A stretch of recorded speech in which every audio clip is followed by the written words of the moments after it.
Neurodivergent people love clarity so much because we grew up getting punished by invisible rules. Let's take a look at some of the implicit rules that neurotypical people have just decided are embedded in our society. Okay, let's start with the polite greeting. The how are you? So for a lot of neurodivergent people such as myself, right? I grew up when people would ask me how am I doing?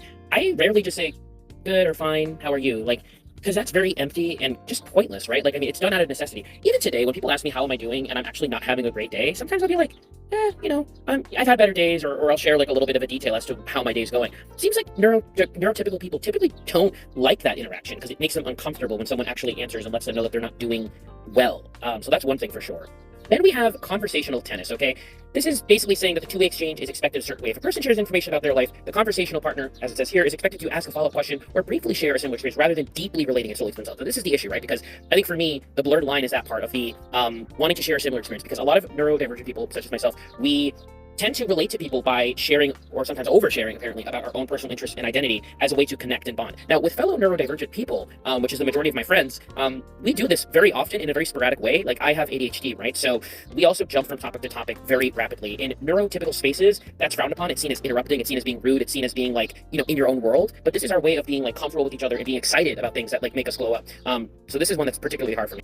Now we have, of course, body language and eye contact. So eye contact for me has always been uncomfortable. Even with people that are very close to me, I naturally tend to look to the side or look away or stare at an object while I'm talking because it helps my brain actually process what I'm talking about. If I'm looking at you, I'm focused on your expressions. I'm focused on how you're perceiving me. I'm focused on, just everything else but what I'm talking about. And I don't like it. I don't think even neurotypical people like eye contact. That's the funny part. They like it because they see it as a sign of like respect or whatever, but I don't think they even enjoy doing it either. Even neurotypical people have this like trick of like looking at the nose bridge of someone or something like that instead of making eye contact. So I always hated eye contact. And then body language is another thing. Fidgeting, looking away for too long. That was my issue in school all the time, being told like, oh, focus, even though I was focusing, but my body language was saying otherwise, apparently.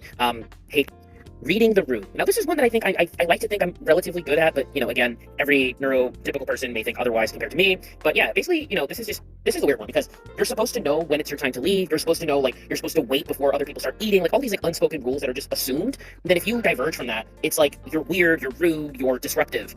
Meanwhile, no one has explicitly said, hey, please don't do that. This is the thing with neurodivergent people, at least I can speak for myself here.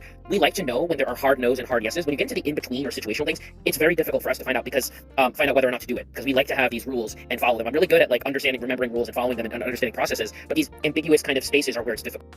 Okay, now small talk and flattery, right? So this is the one where it's kind of like, I think I'm pretty good at masking in this regard, especially when it comes to the professional world. Like, I think I'm really good at like glazing people up and asking them about themselves or like, whatever. But it's basically small talk, asking about the weather, Mondays, Tuesdays, you know what I mean? Whatever. Oh, Wednesday guys are almost, done with the week. But again, very empty conversation. I think the thing is, the trend that you're noticing here is that for a lot of neurodivergent folks, we like to engage in things that we're deeply passionate about. And when they're not things that we care about, it's almost painful for us to like pretend like we are. Whereas neurotypical people, it's just embedded in them to constantly perform for other people, and we don't have that in ourselves.